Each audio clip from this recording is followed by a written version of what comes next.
Hi, and welcome to the second hour of Mindshifters Radio. And today is Thursday, July the 3rd, 2025. Hi, Lindsay. I'm so glad she's here, my beautiful soul sister. I'm just thrilled that she's here. I so love her. So yesterday was a big deal. Holy cow. Thank you, That Susan was B. pretty major. Like I worked most of the day, lots of stuff, and it might have been my grandmother who was a mental institution. The story doesn't matter, but just working that, some deep layers. And in dream time, so I don't remember all of the dream, but definitely about a rod and a staff, and how the rod and staff cancels everything. So that came really strong. And I wish I would have remembered more details of the dream, but I don't. And the other thing was asked to drink orange juice.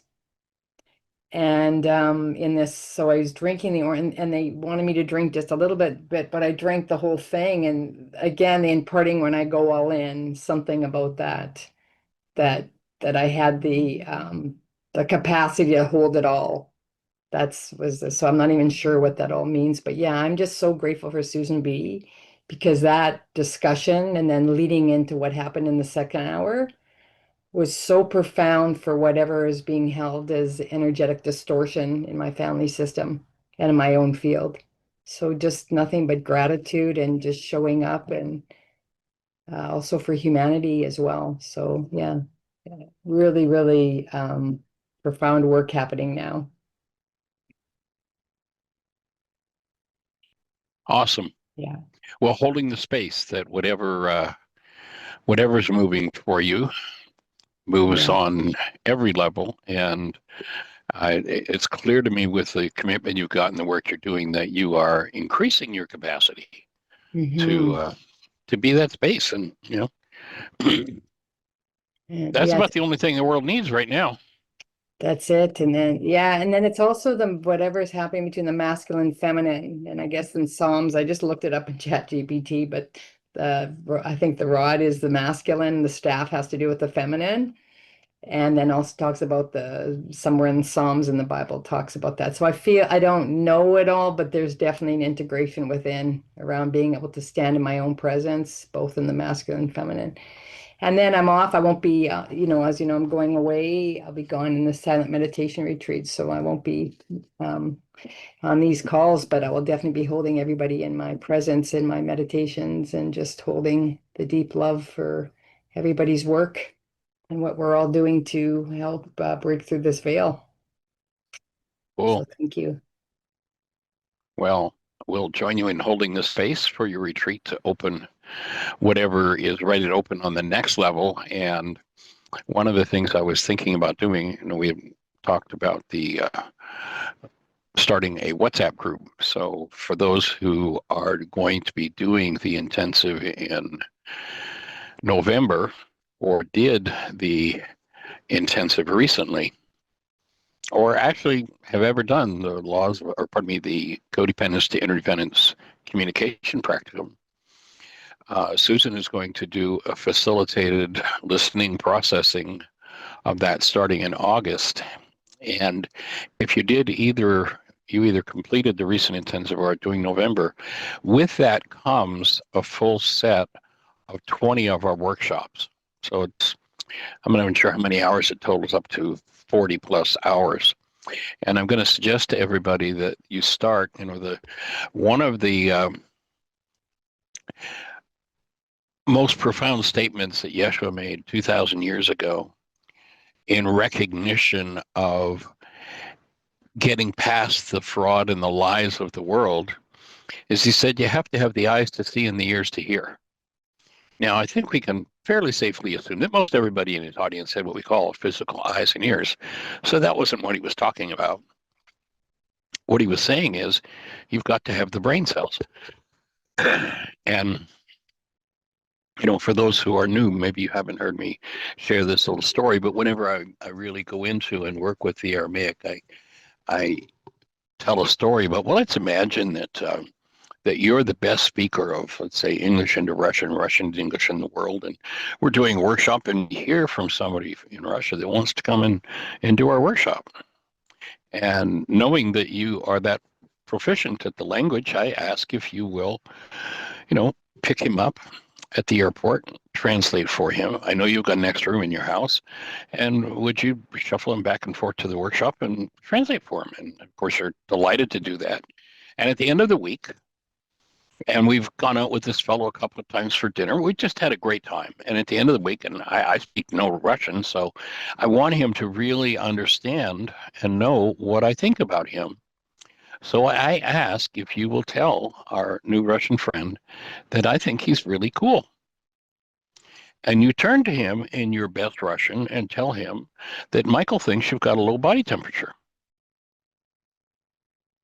Now, you translated my words perfectly, but you didn't say a word about what I meant. And so much of the Aramaic language is based in idioms that when you hear the Greek, first of all, the Greek brain cells are so different. I mean, talk about that old saying of lost in translation. The mindset of the Greeks, let's say about the creator. What have you got in a creator in the Greek mindset? Well, you've got these group of dudes that, rape their own daughters and make war on each other and want to control everybody and everything. And so these are attributes when you come out of Greek perspectives, and they talk about Greek translations of the ancient scriptures. My offering is there are no Greek translations of the words of Yeshua. There are none. There are Greek misinterpretations of his words. But the words, and maybe I'll suggest for those who are going to be listening to the workshops, as I'm suggesting, that you start with the Aramaicisms. Aramaicisms is a term that I coined to represent our effort to get back to having the brain cells that went along with the original meanings of the words in Aramaic. And virtually every key word by the Greeks was turned exactly backward. And so when you have something that's backward to what the words say, you don't have a translation, you have a misinterpretation. So, we could just go through a few of them. Forgive. Here we live in a culture of blame, the Greek orientation, and in that Greek orientation, that culture of blame, most everybody by the age of 4 is a card-carrying member of the one world universal religion of blame, and they're very devout, and they're very religious at it. And they know that and their language is all about how somebody else is the reason why they're suffering, why they're in pain, why they're in trauma. And so out of that mindset, out of those brain cells comes forgive. And what one is told is, so I have pain inside of me. I'm going to blame you for it. It's all your fault that I'm experiencing this pain. But it's okay. I'll be big about it. I'll let you off the hook for my pain. So let's just take that one word.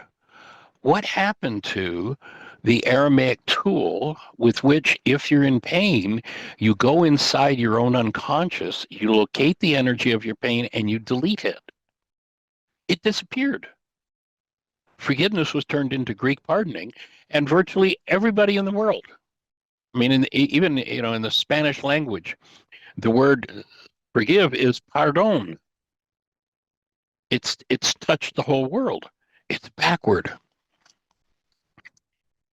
Let's talk about the word love. In this culture, we've got love. Well, that's sexual athletics, or that's putting your head on the chopping block to do self-sacrifice so you prove you love someone. Where in Aramaic, the word love represents the created human being, the created essence of the truth of ourselves. And I could go on and on and on, but virtually every key word has been turned backward. And so people listen through the brain cells they have. And in that, kind of joking example I used earlier, you've got a low body temperature. If they're the brain cells someone's listening to, when I say tell them I think he's really cool and I'm using an idiom that's praising him and admiring him, that's lost because the listening brain cells don't have the eyes to see and the ears to hear what I'm talking about. And the Aramaic language is just rife with idioms. And you can be the best translator in the world. You can't translate an idiom. You've got to know what the idiom means. So I'm suggesting to those who are going to be coming to the intensive in November, and or if you're going to go through the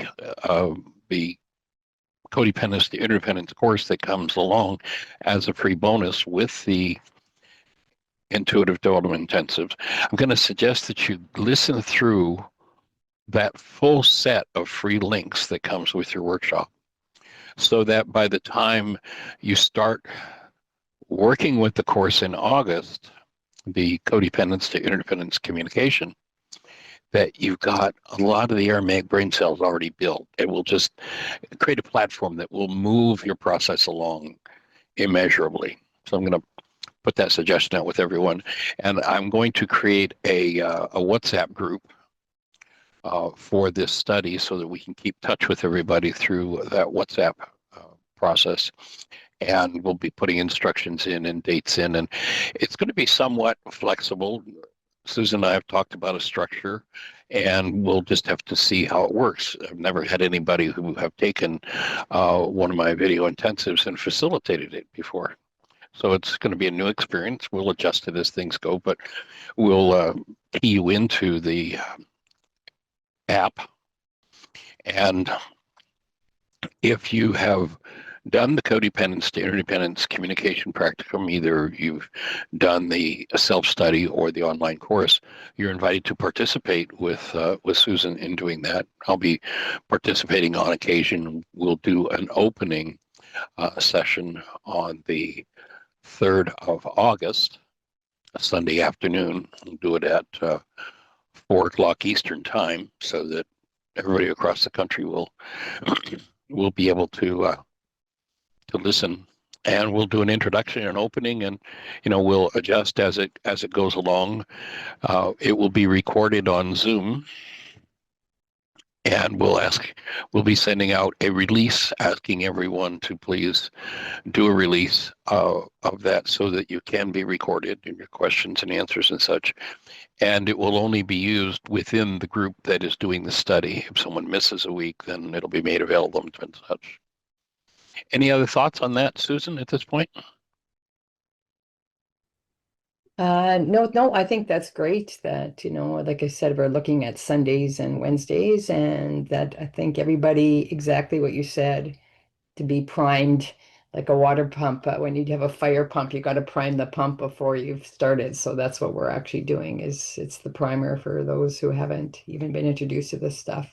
It'll give us the context to be able to receive the downloads and the information that's coming through the work itself, but also just holding presence so the highest truth can be revealed. Very excited. Absolutely. Just deeply excited, and gratitude that being asked, and that you've asked me to do this. And of course, just wanting to stay in the presence to see what God itself wants revealed in this, and anyone that's meant to be there will be there. And, we're walking each other home. So Absolutely. happy to participate and do my part.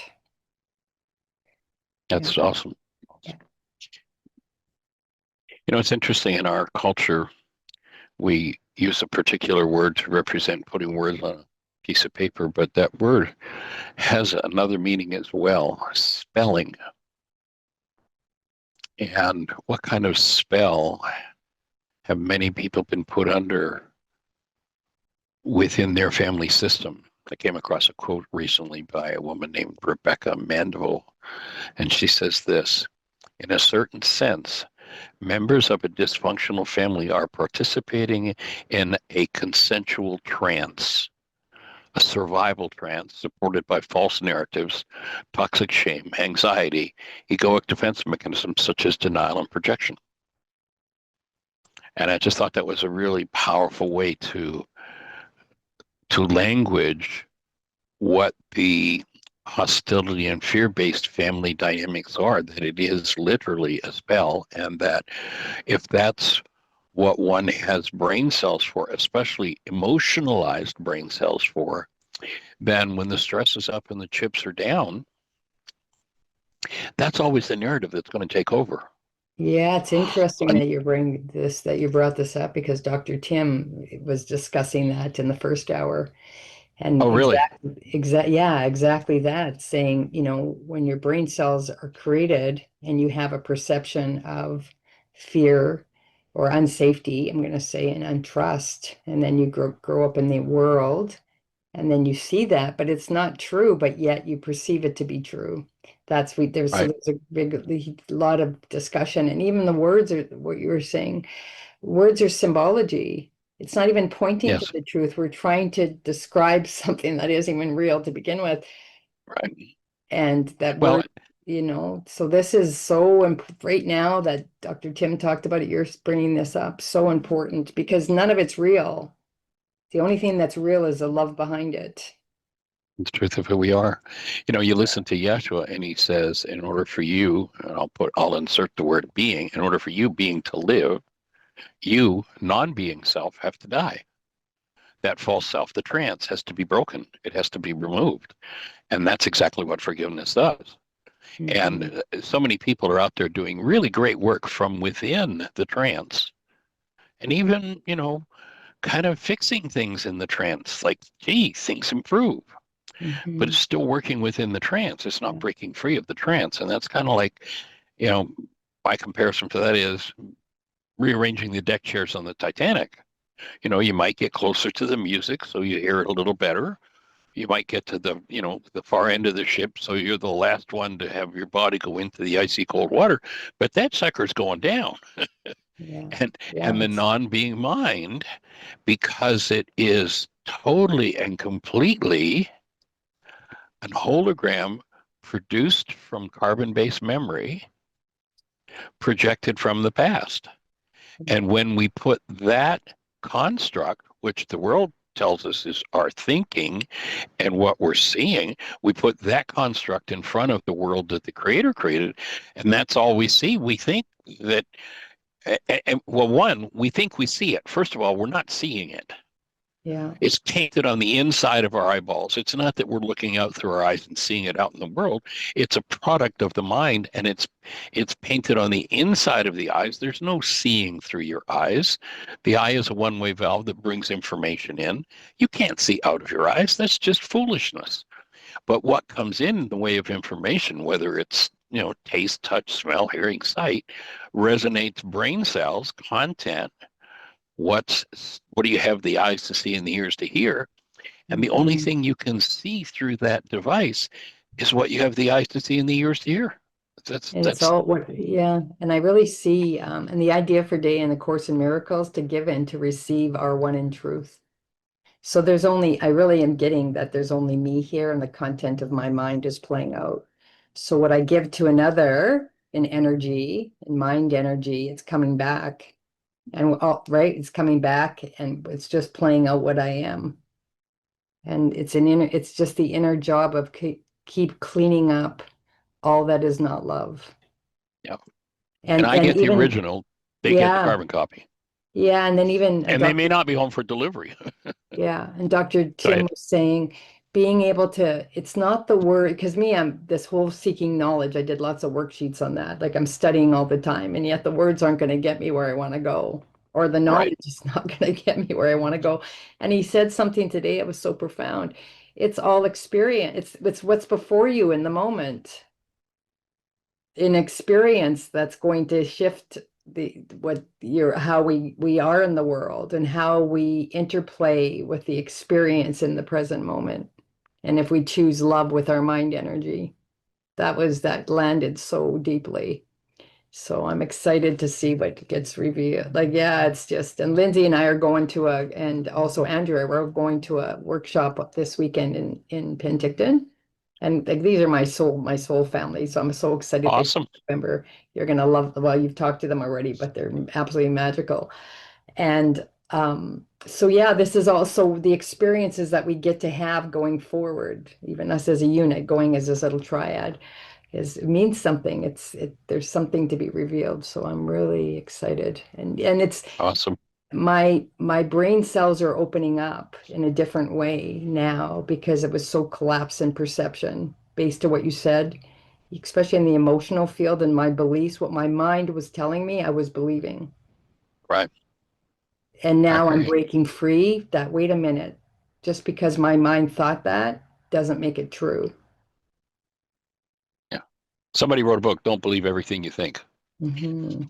That's I thought was Yeah, a good title. yeah, I love that. It's so true. That's the thing. And everything that's coming up, we got to go inwards. Everything. That's why I wanted Susan B to work yesterday was because the support to break down the construct of what was actually happening in that mind to see what the underlying pattern was to break it free. So anyway, yeah, it's just I just feel so I can really start to perceive the magic and also getting in touch with the love that I am because I my whole life I've lived separate from that, feeling separate from that, and probably and living separate from that, maybe lifetimes. And so now it's moving away all the filters that are in the way of who I am. So That's the most important thing. yeah, it's moving really fast now, so it's exciting. But yeah, and not but and so I'm just facing it in every moment. And yeah, glad to be here. And, ultimately, and it sounds tongue in cheek and it sort of is, but I absolutely mean it 100%. You got to be out of your mind. The scriptures talk about, and they were describing this journey. They talk about the mind of man, which man, Adamos, red clay, carbon-based memory. If you look at the atomic structure of the base element, if you took your body into what you call your body into a lab and said, hey, measure the chemicals in here, tell me what it is. They would come out and say, well, the base element of your structure is carbon, an atom that has 6 electrons, 6 protons, 6 neutrons, 666. And by the way, it stores everything that comes to you holographically. And then when resonated, we'll spit it back out as an holographic image made up of just a little tiny fragment of what's really in here. And it will create this thing called perception, a whole world that exists in only one place, and that's between your ears. And if you're living out of that, you're in trouble. And you look back and when you got the eyes to see and the ears to hear, so many pieces start to fall into place. You recall the conversation about John the Baptist. John the Baptist was referred to as the raving maniac in the desert, and who's referred to as the forerunner of the Christ. There are two minds. There's the mind of man, carbon-based memory, and there's the mind of Christ, which is the mind of love, which is literally the mind of the Creator that we have, that our birthright is to live in that. And you'll remember that, referring to him as the raving maniac in the desert. What does that mean? Each of us who is stuck in carbon-based memory, who's stuck in the mind of perception, is going to have to meet someone who's going to be able to reach in and show us that raving, insane, unconscious mind. The word desert simply being a scriptural code word for the unconscious. So we're each going to have to meet our John the Baptist, and hopefully, as each of us learn to play that role, because we get to do that. John the Baptist, there were two skills that he had not developed as at the point where they took off his head, and that was he didn't know when to duck and when to hold the mirror up when he turned to the king and queen and showed them the truth. People who live in blockage of truth, when truth shows up, their stress goes up. Most people's stress when it goes up is attached to getting rid of the source of the information that shows them what's really going on, rather than getting rid of the aberrant mind that holds the past as true and keeps us locked in that spell, in that lie, in that trance. Yeah, And if you, and you did that even what you're describing at our, right, obviously at the workshop, that exact scene played out. You did it for Matt and you also did it for me. That you were right there, we're projecting and all that stuff coming out, but that was only the content of my own mind. And gracefully you had the presence to be able to know your role is love. And so that was such a, it was a, you know, you could, I want to say it this way, I don't know if I'm saying it accurately, but you could hold that distortion and bring it back to be a mirror so I could bring it back, choose to bring it back to love. Maybe that's how I want to say it. And that was an I've had a opening. lot of practice at learning when to duck and when to hold the mirror up over the last Yeah, 50 years. and being able to, but to be in the presence of someone that can hold it, you know, not every, like I know this in my, I've done lots of workshops and things, but to have I can, and energetically, it's not so much, well, your physical presence, obviously, but your container of energy, and even for how you held it for Matt as well, like that's some big shoes to be able to do that. So I just offer gratitude to you because we all have to face our own what is not God within us, and you know, Exactly. the way that we do it, because we, whatever that is, we deny it within ourselves, so we project it onto other. And definitely did that at the workshop. So yeah, gratitude for you, and of course for Jeanie. Honored. Thank you for saying thank you and passing it on. The other thing about John the Baptist, when you look at that story, it tells us that John was the highest among those born of woman. When you've got the eyes to see and the ears to hear that one, what he's saying is, here's the man who is the pinnacle of working within the context of carbon-based memory, of perception, of the mind. And everybody looks and goes, wow, look at how great that is. But then you'll remember they add, by the way, in the truth, he's the lowest in the kingdom. Like he's the bottom of the barrel. Those working within perception and, you know, rearranging the deck chairs on the Titanic. Wow, that's really a nice arrangement you did. That's so cool. And we get into admiring that, but that's not the real work.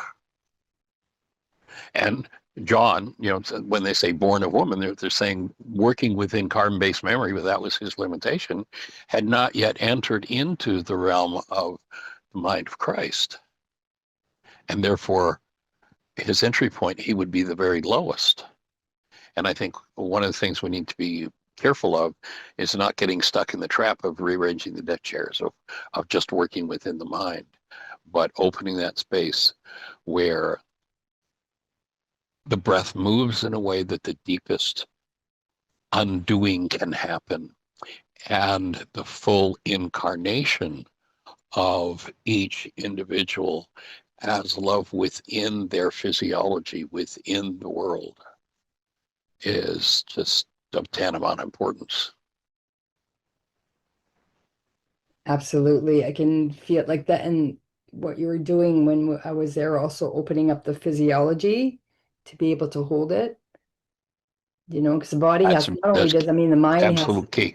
yeah, the mind has to be ready, obviously. The mind, well, and even you coming into my field, obviously, it's a choice, but also that tells me my readiness. You know, I'm aware of the readiness for it, and the locking down of the structure. So no matter how much work I could have done and continuing to do the work on the inside, but if the physiology is not ready to support it, it can't come, you know, the antenna is not aligned. So yeah, that really was, I could, and even with the shifts that are happening since arriving home, you know, what has it been now, a month? Well, and May 24th-ish, June. So we're coming onto the second month. Yeah. And it's, and what's actually coming in and what's shifting in my, what you were saying, in the eyes to be able to see and the ears to hear.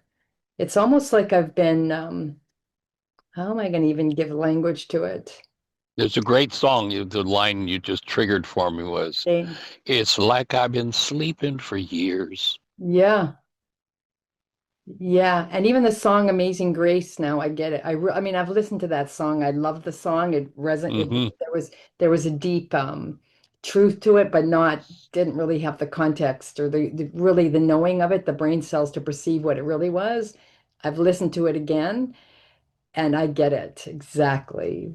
Like I now, for my frame of reference, I so understand what was meant You know, by those words, what the energy was behind those words. So yeah, one and of the other go ahead. one of the other skills in this work that I invite people to develop, especially if they're listening to music, because music can be a powerful way to implant mind energy. And that is where the music or where the words are off base, frequencies are off base, to in the instant as you're listening to be able to correct.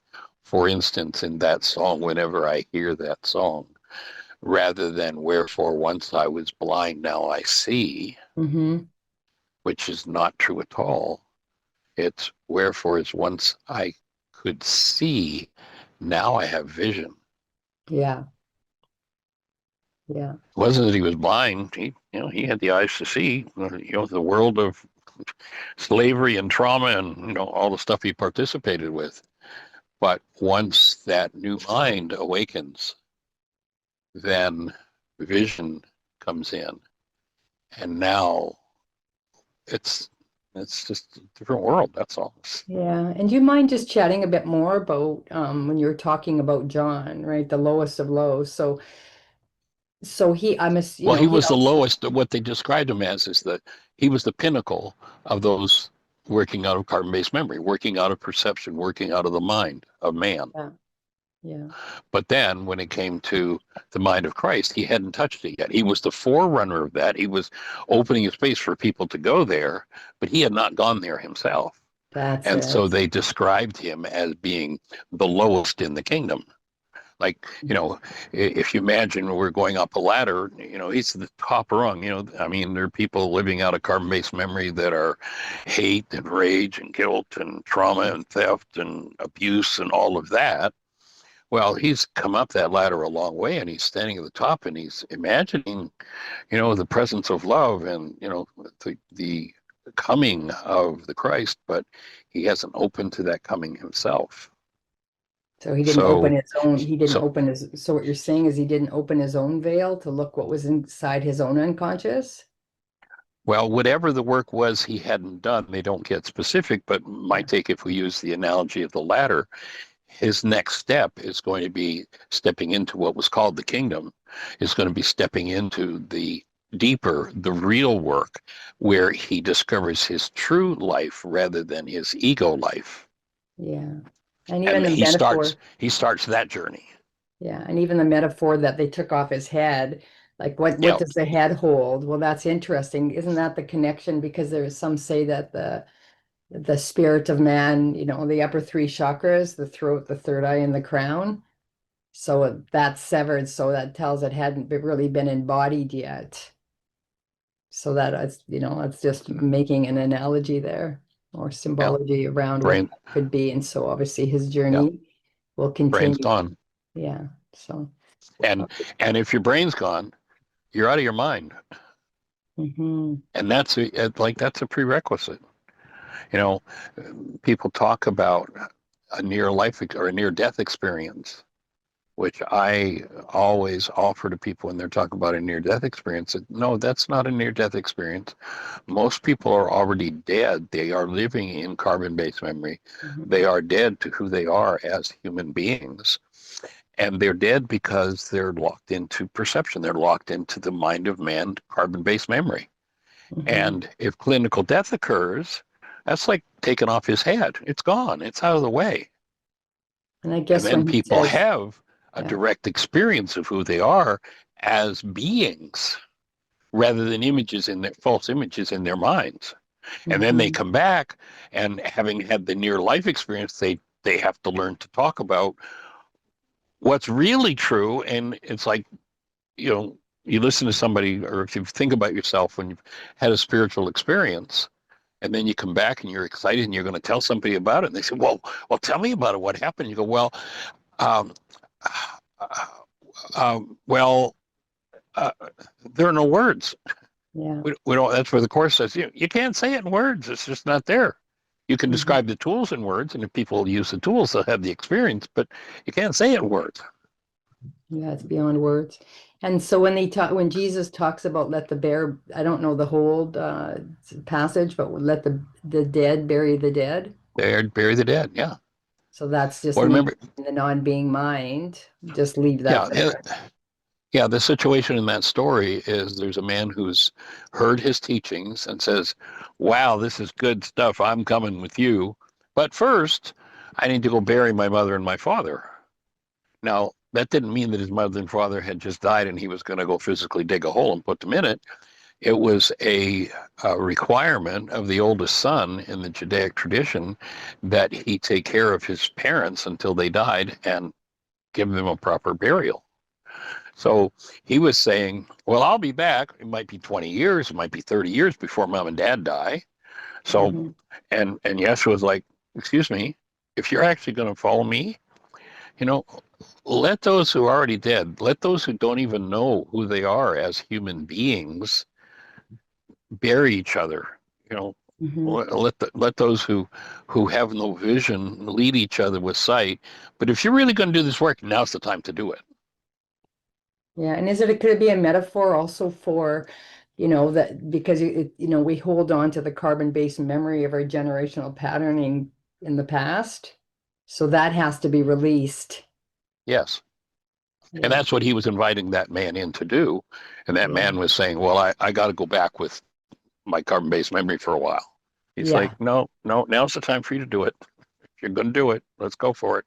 And that's the key, which I tell Lindsay and Andrea and people that are in my world and people that my clients, because when the student is ready, the teacher appears, and we must say yes because they have the next clue or the next opportunity along the journey to help us going deeper to remember who we truly are. And if we don't, and many people don't, they make decisions out of fear, I can't do it or I can't afford it, all that. But yet there's the opportunity presented right in front to Right. take us to our Yeah, next, the next level of healing. So, exactly. yeah, And the toxic patterns in the family system have to be broken. yeah, And it takes courage to step up and, whatever the dysfunction was within the family system. It takes a lot of yeah. guts to Let face me tell that. you, And yeah, yesterday after I went and did worksheets, I was sobbing so deeply after what was shared yesterday. right. Something and something, I want to say the energy, whatever is being stored in the generational patterning, so much being released and liberated out of the system as a result of yesterday. Like I couldn't believe the depth of tears that were having that was occurring. I mean so it was just so grateful for and then everybody holding space, going through that process, and when and giving to bring it, because things that are in the unconscious and people don't want to talk about, and they just hides, but yet it's still toxifying the relational field or it's poisoning the field, but we don't know it. It's just an energy that's sitting there.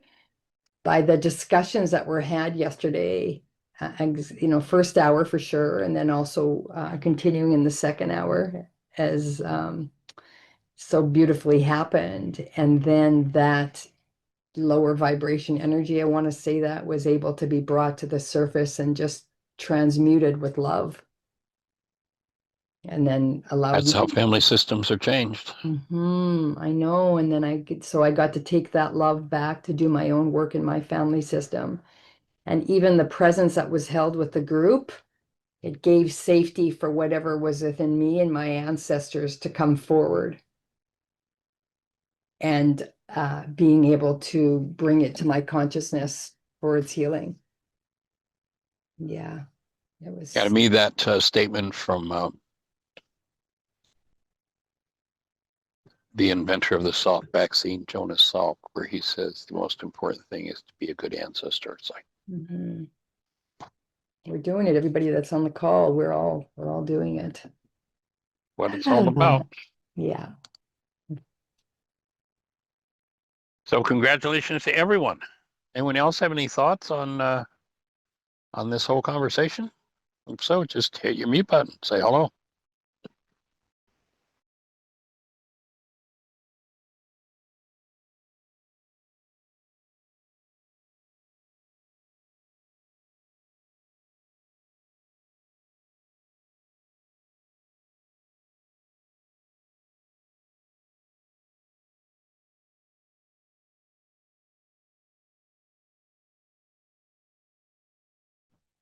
Okay. I have a question with this. And I don't know if this will Hold necessarily. on one second, Oh, sorry. Lindsay. Michael, you were muted, so I don't know. You were talking. I could hear you through the wall, but we Okay. couldn't hear you on the show. And Lindsay Oh, has a okay. question. Go for it. Sorry. Just with what you and Susan were saying with like the carbon-based memory and the bodies and stuff like this. I'm fairly new to the Course in Miracles. I've been working with it slowly with Susan over the last few months, but the whole premise of that our thoughts create our reality, our body holds all of this, and I've been sitting with this understanding that even in the emotions, which our emotions are just sensations that our parents essentially labeled for us to gain understanding of what they were, but it's the attachment to the stories to the emotion. So it's like I've been really understanding that even if the sensations come up, to not even do your best to get into the story of it, but then I also have the understanding and knowledge that there's also like the inner child aspects to do that require the collection and the love, and but then do we not keep getting trapped in the same stories with the sensations? Like, how do we break free of even attaching to the sensations and living into that moment of just simply allowing what comes up to flow through without attachment? Is that sort of what you guys are chit-chatting about? Okay. Well, let me lay some foundation Mm-hmm. that might help open that discussion. That's great questions.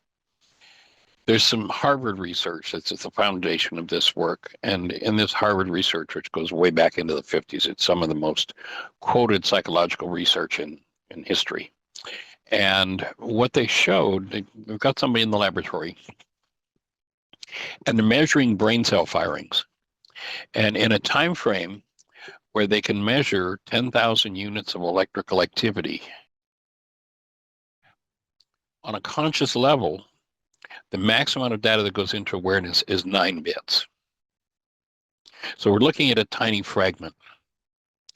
What the forgiveness process does is it recognizes that if 10,000 units of memory are moving and we're only seeing 9 bits of data, something must determine which 9 bits of data we get to see.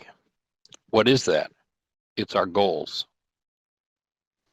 And so what happens is when a sensation related to rage, guilt, fear, drama, trauma, whatever it is, starts to move, that's a reflection of mind energy, would be my offering. If we go to the opening words in the book of John, where we're told that it says, by the Greeks, we're told it says, in the beginning was the Word, and the Word became flesh. In Aramaic, what it says is, in the beginning was the mind energy, or the willed action, and the mind energy, the willed action became flesh. Now, when I put that together, there's some interesting videos you can watch on YouTube with a cell biologist named Bruce Lipton. What Bruce is showing is that when you think a thought, that thought, mind energy, becomes an actual molecule within your structure, a neuropeptide. That neuropeptide circulates around in your structure till it finds a cell with a receptor site that matches. It lands on that cell. And my take is that the instant that it lands on that cell, it informs the cell as to its quality.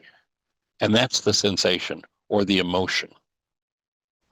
So when it's rage, fear, guilt, pain, drama, trauma, the cell's warning is that doesn't belong here. If we continue in the vein we're going, then what Bruce Lipton has shown is that neuropeptide inserts itself, or he actually says it replicates. I don't think it replicates.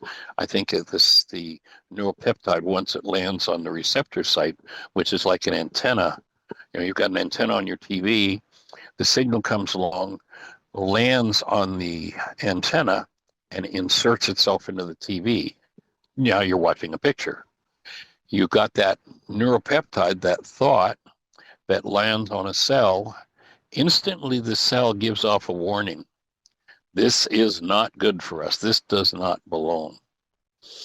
And then that neuropeptide, literally, if we were sitting inside of the cell, according to Bruce Lipton, and we watch that neuropeptide as it inserts itself, or if he's correct, it replicates that thought, then we're looking at what we would call chemistry. So my take is that the sensation is warning us of the quality of our creative process. And when you utilize the forgiveness process, what happens is so somebody's got this whole history, all of these neuropeptides, all of this going on within their cell, and a certain event happens, and that resonates everything in their structure. Let's say if they have a traumatic past, it resonates this huge trauma. And up the mind now, according to the goal that I have, constructs a picture, constructs a perceptual reality that is unique and individual to me, is inside of me. And while I think I'm looking at it out there in the world, I'm actually looking at something metaphorically painted on the inside of my eyeballs. And that is driven by my goals. What the forgiveness process does, in the Aramaic language, the word forgive is shabag or shabak, and it literally translates to cancel. When I cancel the goal that's driving my cellular structure to produce pain perception, that 9-bit construct collapses. When it collapses in on itself. When it collapses in on itself, we now have access to the root or the unconscious aspect of that experience. When you can bring the root of that unconscious experience forward in the presence of love, Course talks about it, says, bring the world you do not want to the one you do. So you'll notice in the worksheet, before you go into canceling the goal, you've tapped into as deeply as you can the powerful presence of active love. Then you cancel the goal, the perceptual construct collapses, and you now have access to what underlies it, what's at the root of it that needs to be dealt with. If you're breathing in that point, you'll notice in several points in the worksheet, there's a reminder to breathe. If you're breathing in that point, love is present, then you begin the dissolution of the chemistry in the cell, the mind energy that's stored there, and you're freed from it. You get done with it. Now, it's a process. You can only open and move through a depth of pain that you have a height, so to speak, of vitality to handle. So around any given issue, most people aren't going to be done on their first, second, 10th, or probably their 100th worksheet. In fact, if you go back, they asked Yeshua, how many of these damn worksheets do we have to do? Is 7 enough? If I forgive my brother 7 times, is that enough? And in Aramaic, Yeshua says, no. He says, up to 77 times 70 times. And my take is what he's saying. I don't believe the disciples were sitting there with their pens and papers going, let's see, 7 is 49, carry the 4, trying to figure out the exact number of worksheets I should be doing. He's saying each of us, depending on our own genetics, what we carry from the family system, etc., each of us is going to do an infinite amount of work until we're complete with that issue. And what you'll find, what I've found and what I've observed in thousands of people that I've worked with over the years, is that when people delve in and start to do their work, let's say they have a certain event that happens, and on a scale of 1 to 10, their pain levels are 200. 5 years later, 10 years later, I've had people come back to me and say, Michael, when I first started doing this worksheet, I did worksheets around that issue. And, it's still here. It's 5 years later. Why am I not done with it? And I might make some kind of a wisecrack to them, and they'll kind of laugh a little bit. And then I'll point out that you'll notice, and this is invariably, if you go back and listen to the radio shows, I've done it 100 times. You'll notice that if you go back to when you first did that first worksheet and your pain was at a level 200, you were like a bubbling fountain of tears and trauma and pain. You couldn't entertain a funny thought if you tried. And notice that, yes, here you are 5 years later, still working on the same issue. But notice when I made a wide crack, you were able to smile about it and go, yeah, that's my process. So back then it was a 200, and here I am today, I'm at a level 7. Now the ego mind will say, see, you're still on that issue, nothing's changed, you might as well forget this. But there's a huge difference between where people start at level 200 pain and then 5 years, 10 years, 20 years later, they're at a level 7 pain. Hi there, young lady. How are you? What's your name? Thought you were mute. There you go. Autumn. Autumn. Winter, spring, summer, and fall. Autumn. What a great name. Nice to meet you. Nice to meet you too. All right. Stop See ya. for Sweet. that. Yeah. Thank you. So does that make sense of the process? And it is a process. It's not something that, when you start realizing that many of the issues that we're dealing with did not start with you or I or our parents or their parents or their parents or their parents, but have been going on, and they're doing lots of research in that arena and showing that literally our so-called physical chemistry, our hormones, our genetics are different in a family system with deep trauma compared to a family system that doesn't have that deep trauma. And so as you embrace those things and process them out, it's a process. It's not an overnight event. Yeah, no, I do get that aspect of the process very, very much so.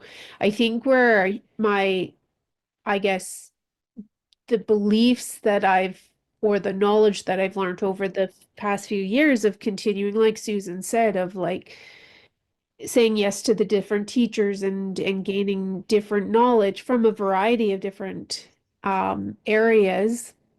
And I am Right.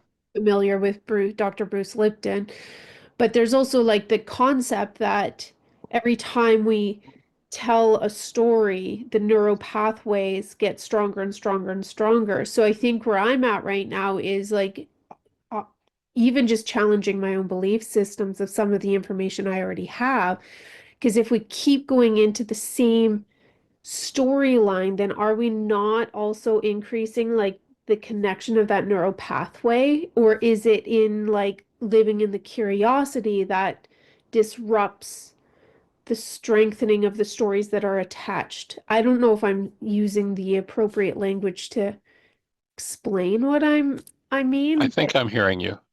Yeah, I yeah. think I'm hearing you. And, one of the things, like on an intensive, when we're going to do a lot of process, Oh, you're one of the mute. first things I say that evening is, you know, I'm really not interested in your story. I know you've got a story. You know what? We got 50 people in the room. We could spend the next 9 days and we'd not finish telling our stories. So I have no interest in your story. I know you got one. However, we're going to need to know something about what's going on to support you in how you're going to use the tools. So, as opposed to, and actually in the early days at Heartland, we had a musician that lived at Heartland, and he wrote a song called Stuck in My Story, My Pain and My Glory. And one of the ideas is to get unstuck, but that doesn't mean you ignore what's there. But the difference between embracing an old trauma out of a space of conscious, active, present love and support for healing, bringing new mind energy into whatever's going on, is a difference of night and day from just telling your story for the sake of telling your story. And in fact, over the years, I've had people, I do one-on-one work with people as well. And I just refuse to allow people to pay me to listen to their story. And I've had people who, in a huff, just, well, and I'm not going to work with you anymore. And they, I mean, okay, I heard your story, and now you're telling me again. I already got it, and I can support you, but I don't want you to waste your money paying me to tell me your story. So there has to be a certain component of it, but it's how you hold it, how you embrace it. Are you lost in it? Are you stuck in it? Are you breathing through it? My take is that the breath is to trauma what heat is to water. If I have an ice cube tray and I pour water in it and I put it in the freezer, I pull heat out of the water, and the water solidifies, becomes a solid physical thing. If I add heat back to the ice, it becomes liquid again. If I keep adding heat, it starts to boil, and it boils away. It's a gas. It's gone. Well, my take is that, and in the Aramaic language, if you go back to the creation story, it doesn't say that God sent out his spirit in Aramaic. What it says is the creator sent out its breath. Literally, it's our direct connection to the creator. And you watch people when they're in trauma, and the first thing they do is just shut their breath down. They stop breathing. And that's how the trauma is solidified. Take the heat away from the water, you got ice. Take the breath away from trauma, and it's locked in tissue. Remember to breathe and keep love present and access your trauma. And what happens is it becomes gas. It's blown off. You're freed of it. And so each time you approach a particular, if there's a particular story around which you don't have the vitality to really move through yet, you're going to revisit that many times and you're going to be aware of it. But you're not telling it for the sake of, my pain and my glory. You're working with it consciously with the breath and with the objective of, I'm going to take this apart and be finished with it. Does that make sense? And each time you apply forgiveness, what I've observed is it gets weaker and weaker and weaker, and people are freer and freer of it. Yeah, that that makes sense. Thank you. All right, cool. Awesome. Well, any other thoughts? We're down to the last minute.